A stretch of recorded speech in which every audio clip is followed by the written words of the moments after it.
ketika dia mensyaratkan bahwa harus ada itu, artinya kan sebetulnya senjata STY benar-benar soal naturalisasi.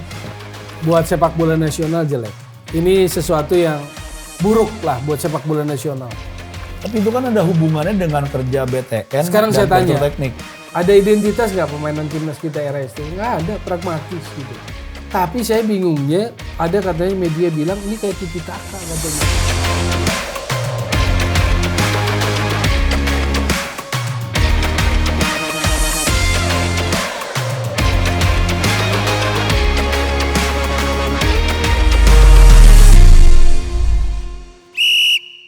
Salam One Corner, jumpa lagi bersama gue Faisal Kreb di acara podcast One Corner. Podcast sepak bola yang selalu menyajikan isu-isu menarik dan informasi terupdate terkait sepak bola nasional. Dan kali ini tema kita akan membahas masih seputar timnas. Gimana timnas Indonesia U23 akan berlaga di Piala Asia yang akan berlangsung 15 April hingga 3 Mei mendatang. Dan untuk membahas ini secara detail dan mendalam tentunya gue nggak sendiri karena gue sudah ditemani oleh pengamat sepak bola yang sudah tidak asing lagi. Siapa lagi kalau bukan Bung Tommy Welly yang kita akrab, kita sapa Bung Toel. Selamat datang Bung Toel. Siap, Kreb. Dan satu lagi, ini teman saya juga, pengamat sepak bola yang juga sutradara beken nih, Bung Andi Bahtiar Yusuf. Selamat datang. Bung Ucup. Kakak kelas gue kuliah dulu. Kenapa bawa-bawa itu, Cup? Biar kata lu tuaan. Betul, Bung Ucup, gimana nih? Timnas Indonesia U23 akan berlaga di Piala Asia. Sejauh ini bagaimana persiapan dan peluang mereka di Piala Asia nanti? Apalagi 8 besar katanya targetnya. Gimana Bung Toel coba? Sebetulnya sih di Maret ada lanjutan kualifikasi ya, Kreb ya. Kok orang pada lompat ke Piala Asia U23 ya? Kenapa? Karena itu dijadikan evaluasi gitu kan. Iya. Jadi menurut saya sih PSSI agak kelolosan tuh. Kelolosan dalam hal rangkaian perjalanan timnas. Karena kalau bicara kualifikasi Piala Dunia sebetulnya event paling ultimate di bola ya Piala Dunia kan. Yeah. Termasuk kualifikasinya. Cuman ternyata itu tidak jadi bahan evaluasi buat STY. Makanya Kreb nanyanya langsung ke U23. U23 karena Padahal itu bagian dari target kan. Enggak, Target karena STY. kalau di Indonesia dari 17 sampai yang senior namanya timnas. Ya kan begitu. Sebenarnya kayak itu nih, ini kan kita udah ngajakin BT nih, Bung Toel kesini. Kan spesialis ngomongin timnas. Khusus. Habis gitu kan menganggap, ya orang bilang kan STY hater. Soalnya udah tahu tuh, udah terkenal. Ini aja ada ancaman di celah-celah nih di bawah nih komen-komennya. Ini dia nih orang-orang penuh dosa. Gitu. Nah kalau menurut lu gimana Jup? Gue malah penasaran sebenarnya ukuran suksesnya STY itu apa sih harusnya timnas?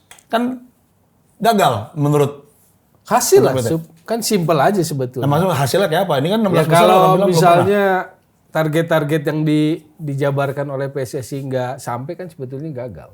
Iya. Maksudnya berjenjang ya dari level yang Asia Tenggara segala macam. Cuma jangan dipelesetkan jadi gini. Oh fokusnya kita jangan AFF. Lo memang nggak fokus. Bukan fokus kita atau tujuan utama kita situ bukan. Tetapi kan itu adalah target-target yang harus dicapai. Stepping stone-nya. Tapi kalau parameternya target berarti kemarin 16 besar sesuai target. 16 besar itu belum pernah lo kita. Iya 16 besarnya masuk. Cuma menurut saya sih apakah di breakdown nggak 16 besarnya gitu loh. Sesuai nggak dengan skenarionya STY misalnya yang draw lawan Irak lalu menang lawan Vietnam. Iya. Kan kenyataannya lawan Iraknya kan kalah. Jadi sebetulnya lolos 16 besarnya kan faktor di sundul Kyrgyzstan. Nah bahwa PSSI pun pasti nggak akan ngeles karena memang itu adalah kesepakatan yang sudah masuk dalam perpanjangan kontrak 6 bulan hingga Juni itu bahwa 16 besar. Hanya evaluasi menurut saya catatan harus terus ada. Exco PSSI ketua umum itu harus ada footnote-nya gitu kan. Oke 16 besar tercapai catatannya ini kan begitu. Nah ini STY sekarang tim bakal kualifikasi bulan depan ya. Maret. Kita sampai skip nih. Tadi Krep aja sampai lupa nanya tuh yang ya kan 21 kan lawan Vietnam di sini GBK. Di sini. Itu kan mungkin akan dengan materi yang sama kan sama yang kemarin. Yes. U23 kan bisa enggak? Nah, gimana tuh kira-kira? Materinya ya kan udah ada ancaman bahwa pemain-pemain yang ada di Eropa atau di luar negeri belum tentu bisa berangkat memperkuat tim. Tapi kan STY udah terucap kan bahwa targetnya adalah 8 besar. Bahkan sebetulnya Dengan syarat loh. iya sebetulnya dia Dengan syarat berani semua bilang yang dia 4 mau besar ada. loh. Dia berani bilang 4 besar loh sebetulnya. Oh dia udah janji 4 besar? Iya, dalam pembicaraan dengan Exco ya, dengan ketua umum sempat bilang 4 besar gitu loh. Walaupun akhirnya ditetapkan oleh ketua umum 8 besar aja gitu loh. Tapi kan sekarang naga-naganya dia pakai apa namanya? Catatan kaki kan dengan syarat gitu kan. Yang Ada syaratnya. Yang pemain-pemain yang saat ini di luar negeri harus tampil. Sementara persoalan adalah itu bukan FIFA Matchday, bukan agenda FIFA, sorry. Bukan agenda FIFA dan apakah klub-klub mau melepas nggak? Karena kemarin kan LIB juga sudah mengumumkan kalau mereka menunda kompetisi demi itu, ini akan terjadi kerugian atau jadwal yang berantakan gitu loh. Tapi kalau lihat peta kekuatannya ya. Ya, Kalau peta di grup kekuatan A kan tuh ada gampang Qatar, Jordan, Qatar Australia. tuan rumah, Jordania yang sekarang juga menggeliat kan begitu. Lalu ada Australia ya bukan grup yang gampang jelas. Tapi Vietnam pernah sampai final loh. U23 ya, U23. Finalis. Finalis. 2018 ya. Pak Hang Seo. Ya. Tapi ini bukan Parang Seo ya. Jadi timnya Parang Seo apa STI nih? Apa? Lebih suka Parang Seo apa? Enggak, kalau saya nggak pada posisi suka apa nggak suka. Ngapain analisa bola pakai suka nggak suka ya? Nggak seru lah. Ini orang syaratnya sebetulnya kan lucunya begini. Ketika dia mensyaratkan bahwa harus ada itu, artinya kan sebetulnya senjata STY benar-benar soal naturalisasi. Jadi ketika dia bilang oke, targetnya 8 besar gitu misalnya. Asal syaratnya yang di luar negeri bisa main. Berarti benar-benar senjata STY itu naturalisasi sama tinggi badan. Ingat kan tinggi badan? Ya tinggi badan dia minta emang. Enggak yang Elkan Bagot itu. Jadi striker. Jadi buat saya sih tatanan itu. Nah, hal lainnya adalah berarti dia agak menurut saya sih mengecilkan ya. Mengecilkan kualitas pemain domestik, pemain lokal. Padahal apakah tugas seorang pelatih tim nasional harus memaksimalkan pemain domestik? Nggak jelas. Tapi dengan ngomong begitu, dia lolos 8 besar target asal pakai syarat. Buat saya itu artinya apa? Dia mengistimewakan naturalisasi, senjata dia andalan dia adalah naturalisasi. Kalau saya tambahin tadi tuh pakai plus tinggi badan karena memang kebukti kan untuk jadi striker. Tapi di sisi lain artinya kalimat itu juga menunjukkan adalah rasa kurang percaya dia pada kemampuan pemain domestik. Tahun 88 kan Jack Charlton kan dapat timnas Irlandia tuh. Lalu Irlandia pertama kali lolos 88 Euro dong. Ya, Euro 88. Ya. Pertama kalinya kan Irlandia tampil bagus, ngalahin Inggris, ngalahin Italia, lalu lolos babak kedua kan. Itu kan program pertama dia 2 tahun sebelumnya mengumpulkan pemain keturunan Irlandia dimanapun, ya di Inggris sih, di UK lah terutama. Kan cara yang sama nih dipakai sebetulnya. Ngeliatnya gimana? Iya, naturalisasi sebagai sebuah strategi shortcut ya nggak apa-apa. Kan nanti ukurannya kan mereka berhak karena ada darah. Ya kita nggak memperdebatkan soal itu. Karena ujung-ujungnya siapapun kan boleh memperkuat timnas Indonesia sepanjang memenuhi aspek kualitas dong. Bahwa dia ada darah apa oke kan. Administrasinya terpenuhi. Tetapi aspek kualitasnya terpenuhi nggak? Berarti kan urusan pelatih. Nah ini sebetulnya. Sekarang STY minta mau cari lagi striker karena segala macam.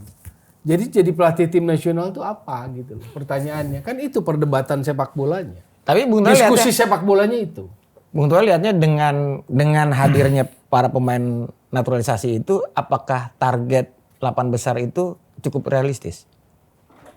Target 8 besar itu cukup realistis, harus dong. Harus 8 besar menurut saya sih, harus berani. Gitu. Tapi apakah ada maksudnya gini loh. Target 8 besar kan sudah dicanangkan. Nggak bisa dong dikoreksi kan. Ya. Sekarang dia harus siap mau dengan naturalisasi ataupun tidak dengan naturalisasi gitu loh. Ada atau tidak pemain itu harus siap dong dia. Karena tugas dia sebagai pelatih tim nasional kan juga harus memaksimalkan kualitas pemain domestik. Ada siapa? Misalnya di belakang, Rizky Ridho, Ferrari, Rio Fahmi, Bagas Kava. Misalnya, lalu gelandang, Beckham Putra. Kan begitu. Ya, ada siapa lagi depan Sananta. Sananta ya kan? bisa di depan. Iya, Fajar Faturrahman, Hoki Caraka gitu. Jadi seakan-akan pemain-pemain itu nggak dilirik, nggak disebutkan, nggak dianggap. Dia hanya menyebut itu tadi aja. Rafael Strijk, Ivar Jenner, Pratama, Marcelino kan, Elkan Bagot, Justin Hubner. Dia hanya menyebut 6 pemain bahkan itu. kalau diperhatiin kan ketika Australia ngabisin semua pergantian pemain. Indonesia kan enggak. Pemain yang liga Ini kita tuh makanya Piala Asia Piala Asia kemarin. Ya maksudnya kan kepercayaan itu mungkin dari situ juga kan bisa kelihatan. Piala Asia kemarin kan 26 bawa pemain. Ya. Saya lihat, saya catat 17 yang dia mainkan pemain. Jadi ada Sepanjang turnamen. Ada 9 yang jadi turis lah. Dari 17 itu kan begini dalam teori sepak bola. Sepak bola itu bukan 11 lawan 11 kan. Kalau pergantiannya 5 berarti 16 lawan 16. Karena pergantian itu dianggap sebagai bagian dari taktikal. Kemarin di Piala Asia menurut saya pergantiannya nggak mengubah situasi. Ya. Mau Witan masuk, mau ini masuk, nggak ada sama sekali perubahan. Jadi secara taktikal, kalau kita mau analisis, harusnya sih orang bola yang ngomong ya. Pelatih bola gitu yang ngomong. Cuma kan pelatih bola-bola kita kan takut diserang lokal pret gitu kan. Jadi nggak ada yang ngomong kan. Tapi saya mau, karena udah terlanjur apa tadi dibilang STY hater ya. STY hater, iya. Saya cuma mau mengingatkan bahwa pergantian pemain itu tidak mengubah situasi pertandingan. Pergantian pemain yang dilakukan oleh STY termasuk Elkan Bagot karena alasannya apa itu? Tinggi badan udah kayak pelatih Tarkam zaman dulu Dulu zaman ya kalau zaman dulu saya main Tarkam atau Krep main Tarkam adalah pasti pelatih yang ngomong gitu. Iya. Yang tinggi ditaruh di depan kasih umpan lambung kan terlalu sederhana gitu loh. Itu mungkin persis sama kayak kebanyakan komentator kita bilang memanfaatkan tinggi badan, pentingnya sama.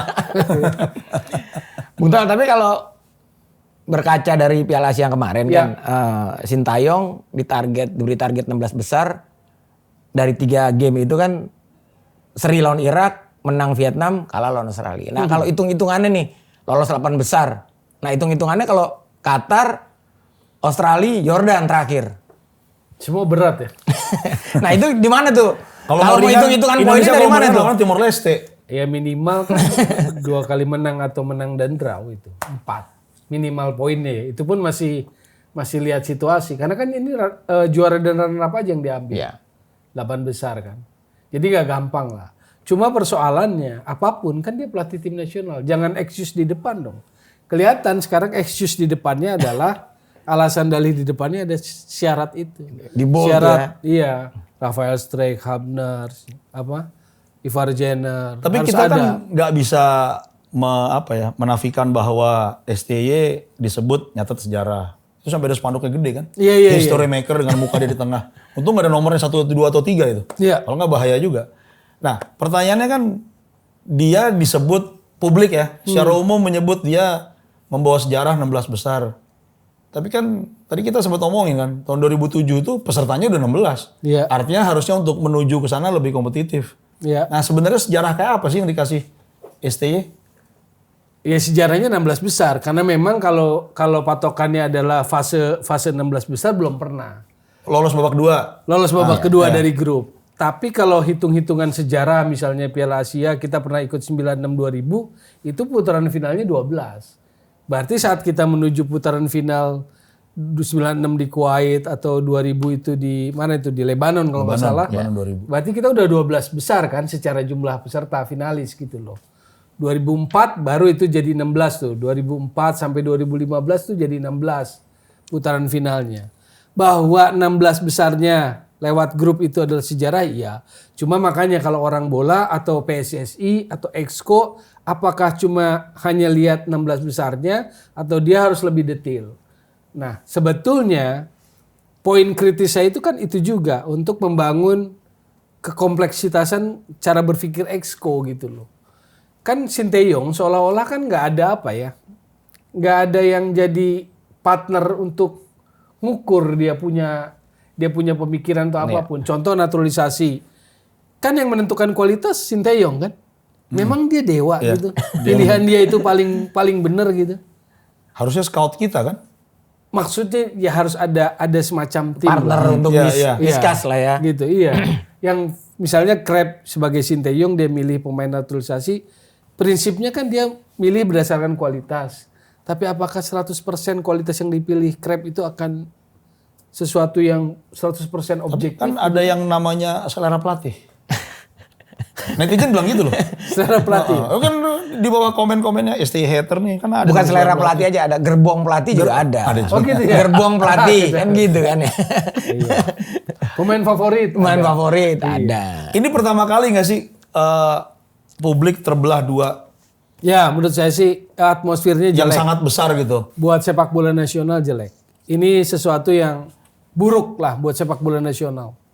Pro kontra itu menjadi sangat tajam. Dikotomi itu sangat tajam. Ya beberapa orang bahkan ada yang menyalahkan sebutan local pride pertama kali. Local pride pertama kali itu digaungkan lalu kemudian jadi membuat dikotomi antara orang yang lahir di sini dengan yang lahir di mana-mana. Tapi kan hari ini kan sebetulnya bukan itu. Pro dan kontra dengan STY ini sendiri kan. Iya.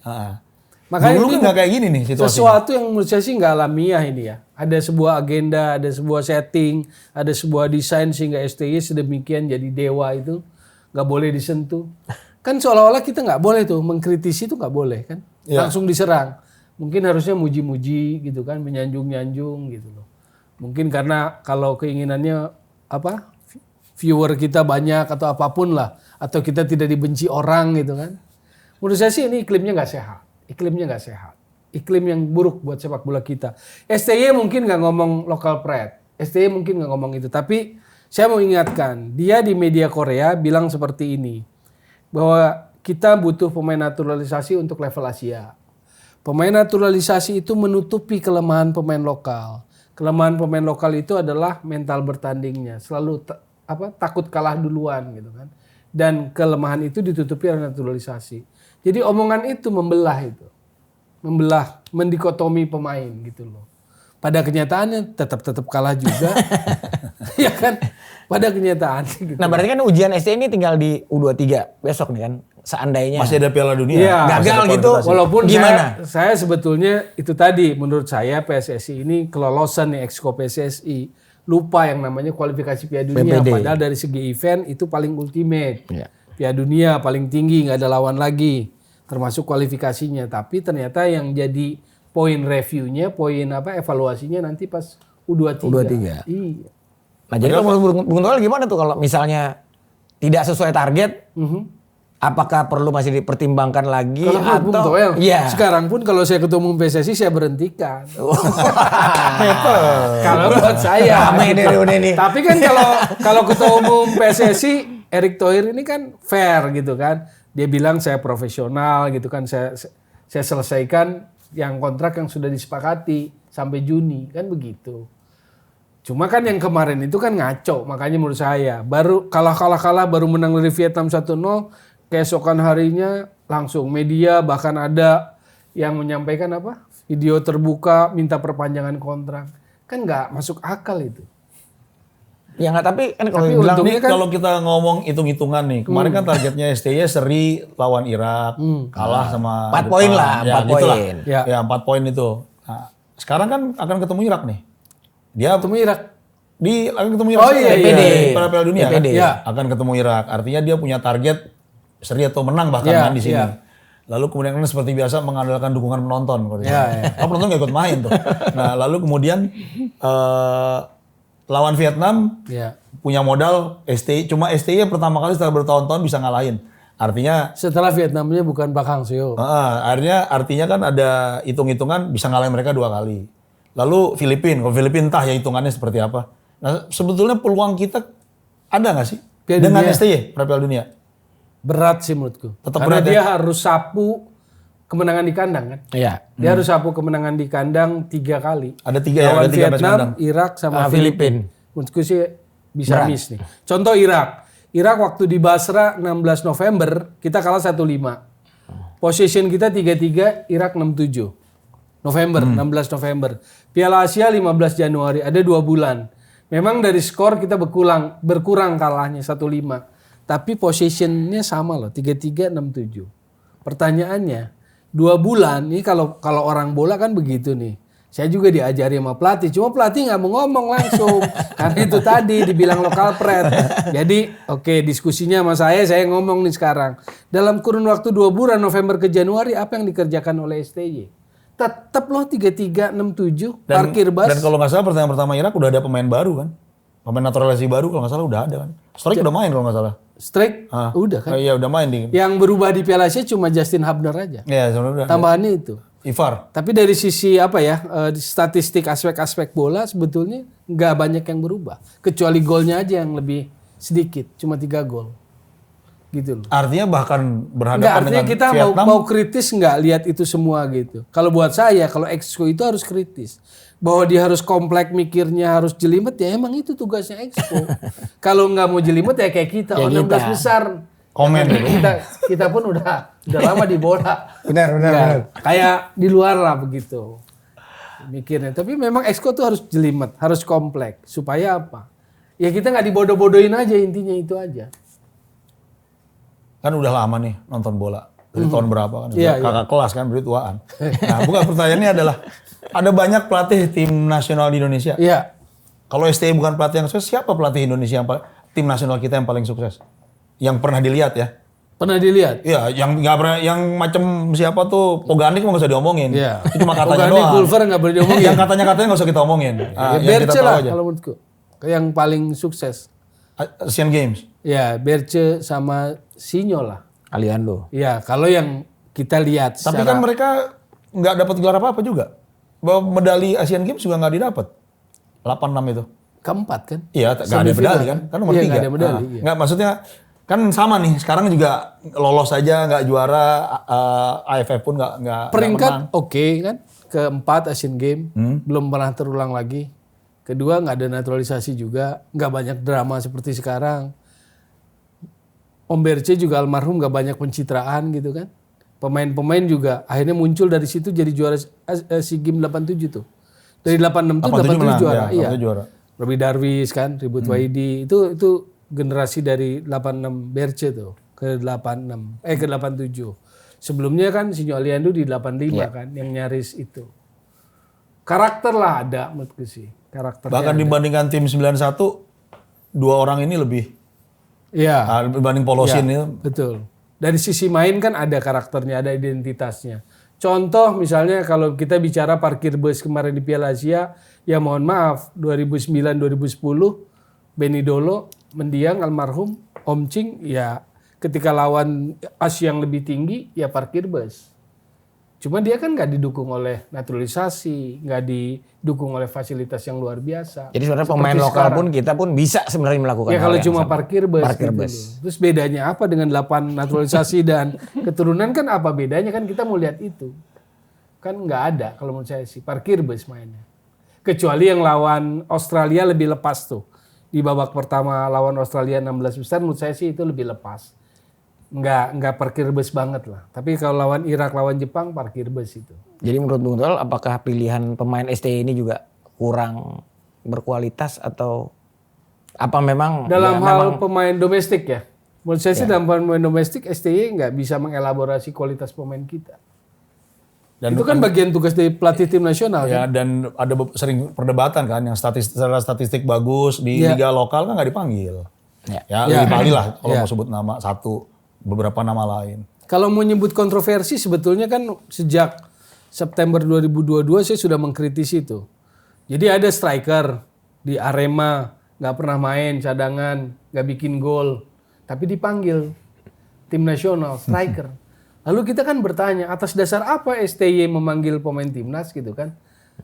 Umumnya kan by perform kan, by perform pemain itu di kompetisi kan. Nah ini pemain ini dipanggil berdasarkan apa gitu kan?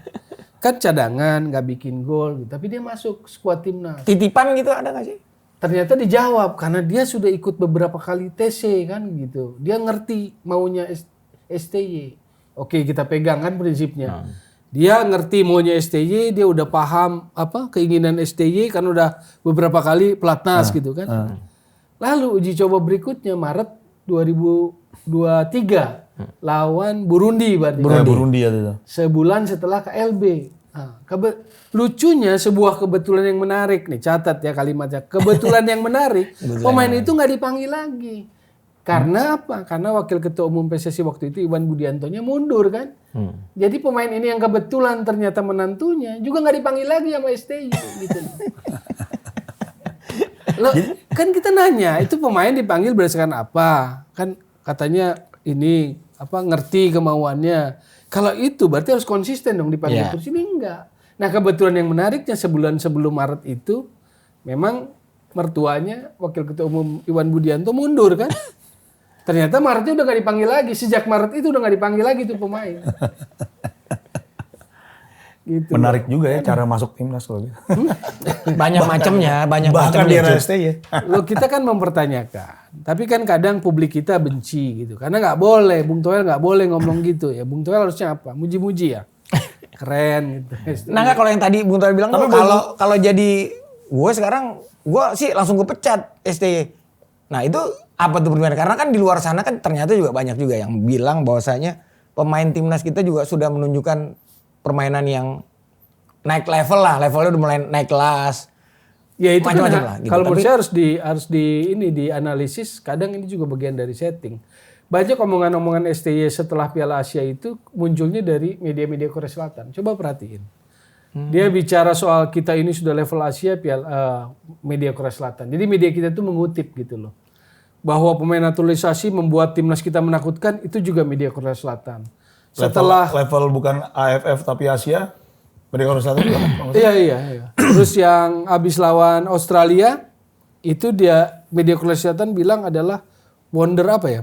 Manusia ajaib lah gitu, pelatih ajaib gitu kan. Jadi kan aneh gitu loh. Lihat nggak gitu loh pergerakan medianya.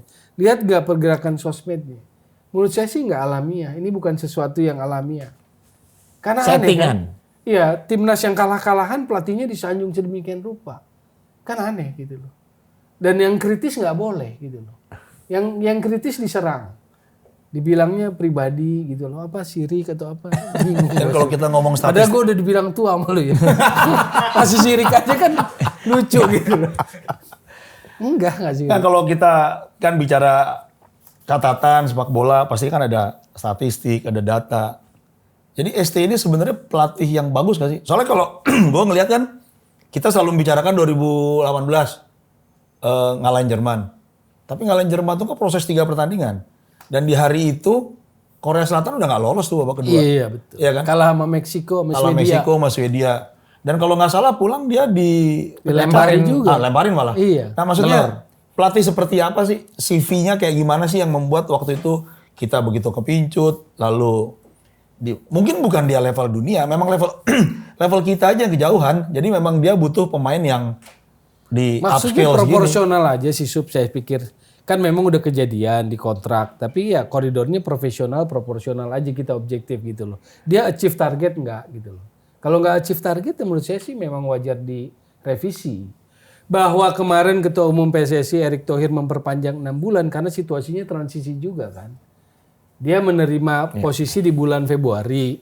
Iya. Ada sebuah situasi yang riskan karena ada event-event.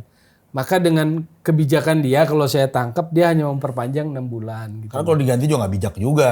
Iya waktu kemarin. Gitu. Pemain ini iya. Tapi kan evaluasi mesti harus jalan. Makanya saya bilang, Exco memang tugasnya untuk berpikir ngejelimet, detail, kompleks gitu loh. Karena tugasnya dia. Secara norma, statuta mengatakan adalah wewenang untuk menetapkan pelatih tim nasional atau mengganti tim nasional ya wewenang Exco.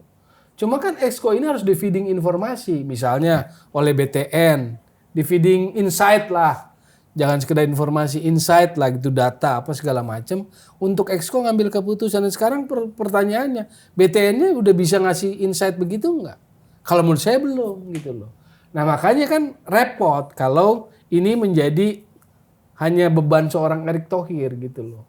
Sementara Exco yang lain sudah menyerahkan terserah katanya. Ini juga kurang benar gitu. Walaupun kalau kita cermat, kalau kita baca misalnya yang sudah komentar soal pelatih adalah misalnya Zainuddin Amali, Wakil Ketua Umum. Dia waktu ngomentari yang nggak ngerti soal taktikal Elkan Bagor. Ya. Arya Sindulingga juga udah pecah di mulut kan. Jadi kita harus bisa baca sebetulnya. Kan Exco udah begitu gitu loh. Nggak, mungkin nih insight-nya lewat podcast ini. Mungkin siapa Winning 11 versinya Bung Toel. Kira-kira Winning 11 apa tuh? Winning 11 mah game. Best Timnas. 11. Timnas yang era Iya. kapan? Best 11 kita. Iya dong. Era sekarang. kapan? Yang sekarang. Yang sekarang? Iya. Yang sekarang sih, yang pemain sekarang. Iya. Nah, yang ada dari stok yang ada kali ya. Pemain kita Iya. itu the Siapa bestest. kalau versinya Bung Toel? Kan bisa aja beda. Siapa tahu strikernya tahu-tahu lebih pali gitu kan. Nah, Siapa maksudnya tahu kan, itu. siapa ya tahu kan? juga bisa dicontek juga kan. Insight-nya kan dari sini.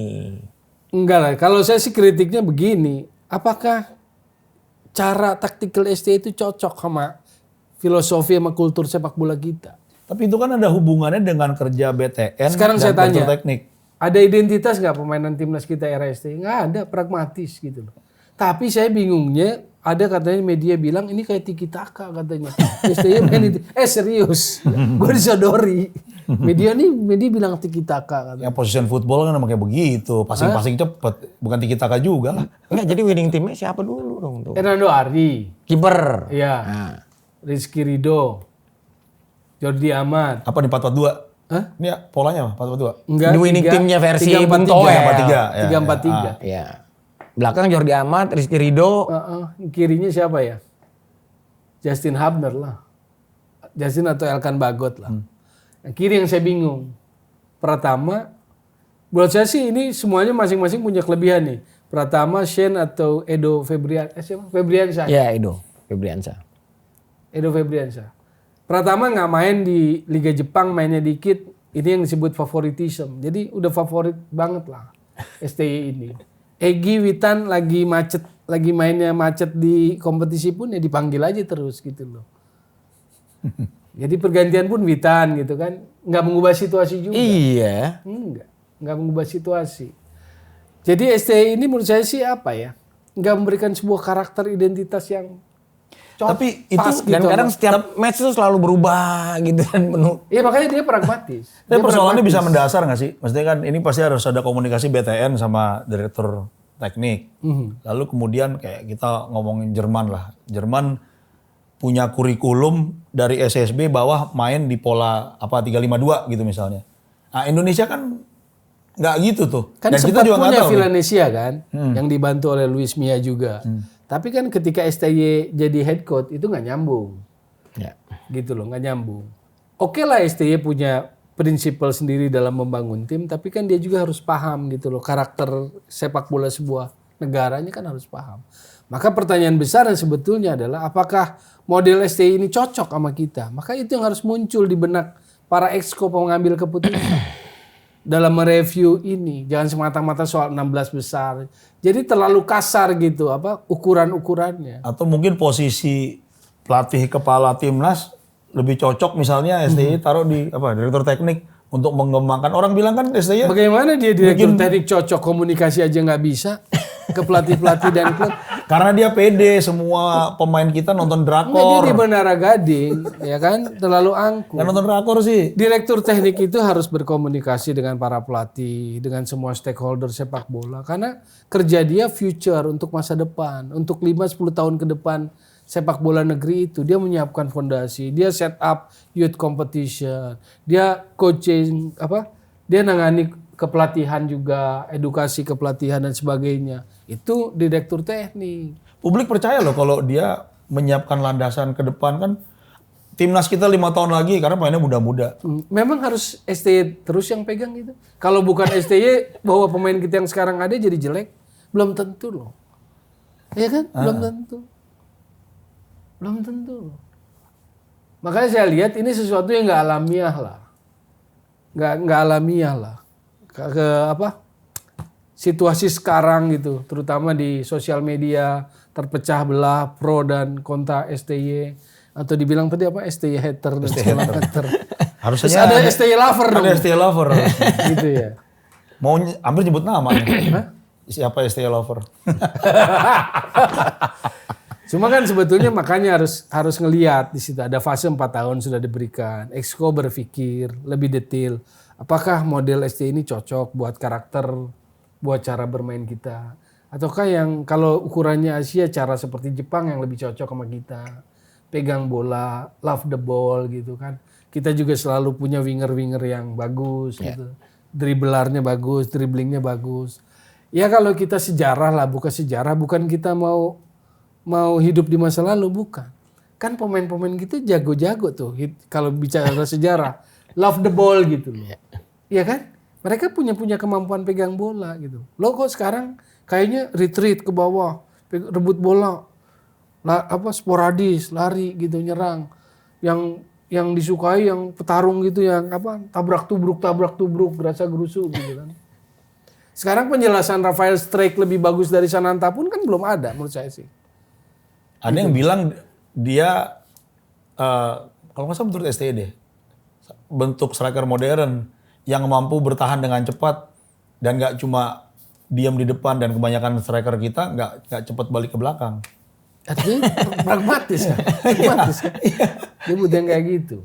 Lini depan juga kan jadi PR juga tuh di Piala Asia kemarin kan. Nah kalau di U23 nanti barisan depan gitu bomber untuk mencetak gol kita kan Strijk dan Sananta tetap, iya kan? Ya Sananta kan, yang menurut saya sih leading sektor atau leading di lini itu Sananta lah. Walaupun ada hoki ya, ada Fajar Fatur Rahman gitu loh. Nah sekarang pertanyaannya yang nggak pernah juga keungkap karena sangat alergi kan untuk mengkritisi atau mencoba cermat. Banyak pemain datang ke TC, tapi kemudian balik dalam kondisi cedera. Apa yang terjadi misalnya gitu? Kan nggak ada tuh yang ngamati. Harusnya direktur teknik itu bisa ngasih insight kepada para exco. Karena salah satu tugas direktur teknik juga adalah memperhatikan program latihan dari pelatih tim nasional.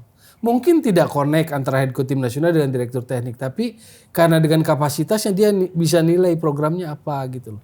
Nah sekarang contoh waktu lawan Libya kalah 0-4 kan, yang uji coba pertama. Alasan di medianya apa? Karena baru latihan taktik sehari. Selama ini TC latihannya fisik terus gitu loh. Berarti kan kita nggak salah dong kalau nangkep asumsi bahwa STY ini memprioritaskan soal fisikal gitu loh.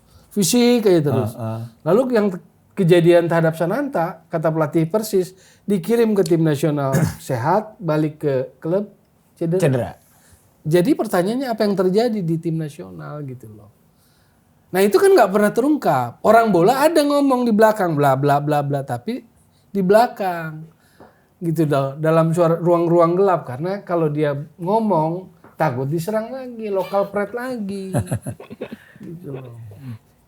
apa terlalu keras kali latihan di timnasnya kan gitu. Nah makanya itu yang saya bilang itu dan perlu itu sesuai dengan filosofinya si STY kali ya. Direktur teknik kita nggak ada yang ngamati gitu, nggak memberi insight kepada exco, kepada ketua umum. Jadi kalau semata-mata 16 besar mau disundul Kirgistan kayak mau apa, ya udah ini digede-gedein kan history maker. Posisi ketua umum menurut saya sih jadi terpojok. Dia tidak dalam posisi exco yang bisa membedah secara detail. Oke, 16 besar tercapai, tapi apakah ininya breakdown-nya itu benar apa enggak gitu kan?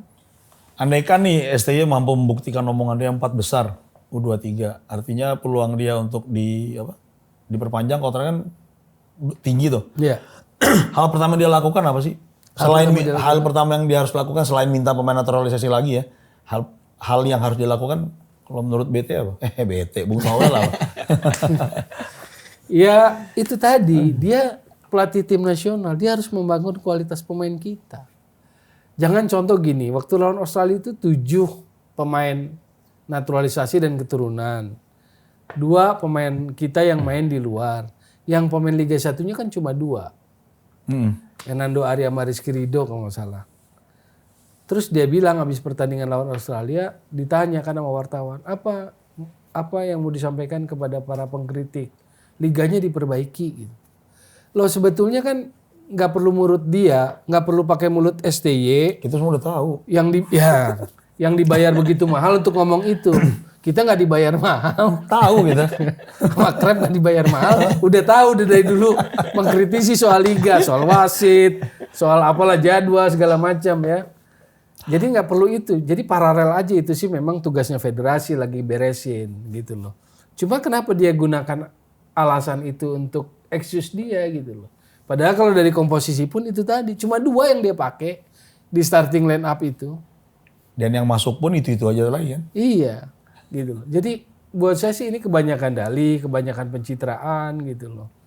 Aneh aja ininya suasana yang munculnya aneh gitu loh. Nggak sesuatu yang alamiah termasuk di media masanya.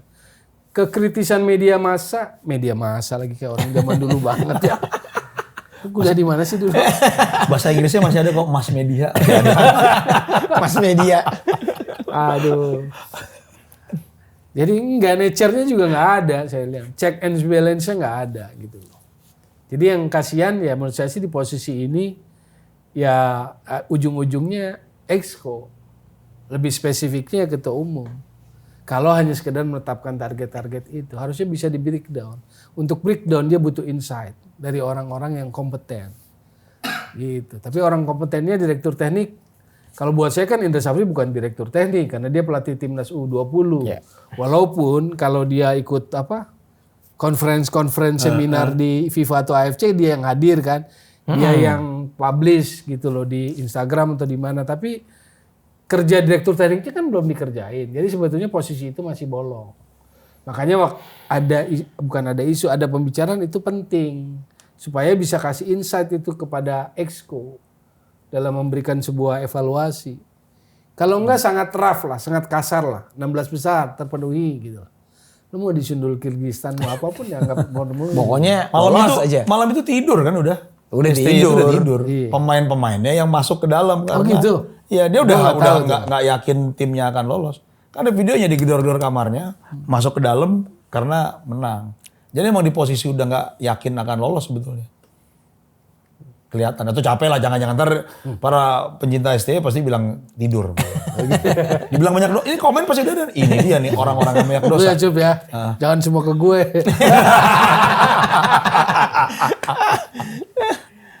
Mungkin terakhir Bung Toel, harapannya terkait untuk timnas kita? Ya, baik itu yang tampil di PPD maupun yang di Piala Asia. Karena kalau soal pergantian dimanapun itu kan normal terjadi gitu loh. Nah, exco itu kan diberi kewenangan oleh stakeholder bola untuk mikirin gitu loh. Jadi dia atau exco PSSI atau sekarang kan exco-nya menyerahkan itu kepada ketua umum itu harus mikirkan berdasarkan pertimbangan-pertimbangan sepak bola.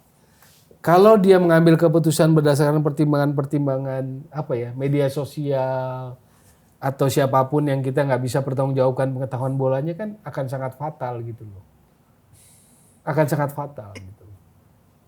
Dengan segenap kemampuan, akses, hubungan internasionalnya punya banyak pilihan lah menurut saya sih Ketua Umum Erick Thohir terhadap pelatih gitu. Cuma sekarang dia menurut saya sih wise aja, manner aja dengan segala polemik yang terjadi kan dia bilang ya kita kan udah bersepakat. Jadi yang kemarin digembar-gemborkan perpanjangan sebetulnya nggak sampai tuh, nggak sampai tujuan tuh goal mereka. Belum terjadi apa-apa. Men-setting situasi. Belum terjadi apa-apa kan? Iya. Memang itu sih sudah ada kan di akhir tahun kemarin. Ini andaikan nih misalnya, nih ada 8 pemain baru keturunan Indonesia yang udah di atas kertas tuh ada Cyrus, ada Jay, ada Tom, Ragnar, mungkin ada 15 lah ke depan ya, dalam 3 bulan ke depan. Andaikan, kan ini semua permintaan Sintayong kan, permintaan STY kan. Andaikan STY nggak ngelatih lagi, kemungkinan mereka nggak dipanggil, ada nggak? Atau seperti apa tim itu? Mungkin aja kan. Walaupun sebetulnya kalau pemain bagus, itu pasti bagus di mata semua pelatih. Jadi kalau istilah selera pelatih itu sebetulnya adalah dalih gitu loh. Karena pemain bagus itu harusnya bagus di mata semua pelatih. Javier Zanetti ya bagus di mata semua pelatih Inter. Iya. Walau di masa Moratti itu kan kalau nggak salah 13 atau sampai berapa tuh. Waktu era Moratti pegang Inter 16 atau berapa. Ya Javier Zanetti selalu jadi pilihan. Jadi prinsipnya kan gitu. Pelatih yang objektif, pelatih bagus akan nilai pemain bagus ya tetap bagus gitu loh. Bukan soal selera gitu loh. Prinsipnya kan itu. Bukan soal kebutuhan tim, karena tim butuh pemain yang bagus. Iya. Makanya sekarang kan dia diberikan pintu akhir untuk menetapkan pemain naturalisasi untuk diproses naturalisasi kan. Pertanyaannya apakah dia 100% sempurna dalam memilih pemain? Kan belum tentu. Ya nggak tahu nih, mungkin pertanyaan yang benar apa enggak ya. ST itu sebetulnya lihat nggak sih Ivan Jenner main ketika main? Ya harusnya kan lihat dong. Hapner main, Jordi dia harusnya pernah lihat kan pemain senior kan. Tapi yang pemain muda-muda yang masih reserve, yang ya strike misalnya, itu dia pernah lihat nggak sih sebenarnya? Atau pertanyaan yang sama, STY lihat nggak pemain-pemain kita yang di Liga 1? Yang di lokal? Iya, lihat nggak? Dia punya cukup waktu nggak untuk keliling semua? Harusnya kan punya cukup waktu, karena memang itu kerjaannya kan. Tapi dia sering syuting iklan tahun kemarin. Bener juga. Iya, top PH-nya teman gua ada 6 kali itu mah dia tahun lalu. Kayak tahun lalu bener. Gitu. Oke, Bung Ucup, Bung Toel, Apalagi, mungkin Krep? segitu dulu lah pembahasan kita pada Siap. Sama Toel gua nanti episode nanya aja kita kali ini. Salah jawaban gua sama dia. Semoga pembahasan kita juga bisa memberikan dampak yang positif juga bagi perkembangan sepak bola di tanah air. Dan yang pasti timnas kita juga bisa lolos 8 besar nih sesuai target yang ditetapkan Kalau federasi. berkembang haruslah berkembang siapapun. Cuma sekarang siapa orang yang paling tepat untuk meningkatkan proses itu? Yes. Kalau buku tuh kan ada babnya, Sup. Sama kayak film kan. Lu kalau film apa sih, Sup? Ada ya bab. Ada 4 babak kan? 3 babak. 3 babak kan? Ada inciting incident, ada status quo, inciting incident, midpoint gitulah. Ada semua ada babakannya. Ya kayak gitu lah. Pasti ada kapan ada point of no return, jadi cerita mesti maju nggak sebalik ya ada semua. Sama kan? Sepak bola juga gitulah. Musuh umur hidup dia. Kenapa kita nggak maju-maju tapi dari dulu? Maksudnya dari tadi lu ngomong Itu udah mau di closing. dikit lagi ya boleh. Podcast kok. Boleh, Bukan bebas, TV. bebas. Bukan TV, boleh. Bebas. Itu kalau kan dulu 80-an kita kan selalu punya harapan gitu. Tapi terus kayaknya ya segitu lagi. Ujungnya Asia Tenggara juga. Apa yang terjadi Mas sepak bola gitu? Kalau dulu kalau menurutku sih kalau dengar-dengar cerita akhirnya kita ambil kesimpulan. Lawan diri kita diri sendiri waktu itu. Banyak main-mainnya, banyak bercandanya. Ya terjemahkan aja bercandanya gitu. Kalau dulu. Sampai kemudian akhirnya yang lain lari kita enggak. Ini ada nih mantan pemain nasional kirim nih cerita. 83 gue captain dia bilang. Lawan Irak 1-0 kalahnya. Gue captainnya. Dan 86 Irak ke Piala Dunia kan? Iya. Iya, berarti Iraknya udah kuat. Nah. Kalahnya 1-0 lah. Lebih lama lagi. Ya aku nanya sebetulnya iseng dulu kalau lawan Korea lawan Jepang itu minder nggak? Dia melotot sama gue Sup. Minder gitu. Enggak katanya. Ngapain minder gitu. Tapi ingat gak ada uji coba lupa tuh 81 82. Kayaknya 82 mungkin. Indonesia lawan Saudi Arabia. Kipernya benar lobing, gue ingat banget. Itu sih. Kalah 8-0. 7 apa 8? Apa? Kan ke lapangan karpet katanya Sup. Dulu kan kita belum punya lapangan sintetis. Ada aja itu. Lah itu baca lu. Bilangnya Iya, lapangan itu. karpet. Iya kan? Tapi jangan nyalain lapangan juga. 85 Sup itu Sup. lain. 85 kalau nggak salah. Enggak. 85 itu. Kalau nggak salah itu 1-2 tahun setelah timnya. Kipernya Bonar Tobing. Alasannya kalau nggak salah lapangan karpet. Karena memang kita belum punya sintetis lapangan waktu itu. PSF belum ada. Keras, Yup. Kalau main di sintetis keras. Oke Mirsa, mungkin segitu dulu pembahasan kita pada episode kali ini. Jangan lupa saksikan terus One Corner di episode-episode berikutnya. Akhir kata, saya Faisal Krep pamit undur diri. Saksikan terus One Corner di YouTube TV One News. Salam One Corner. Beda kalau hater emangnya. Begini terakhir.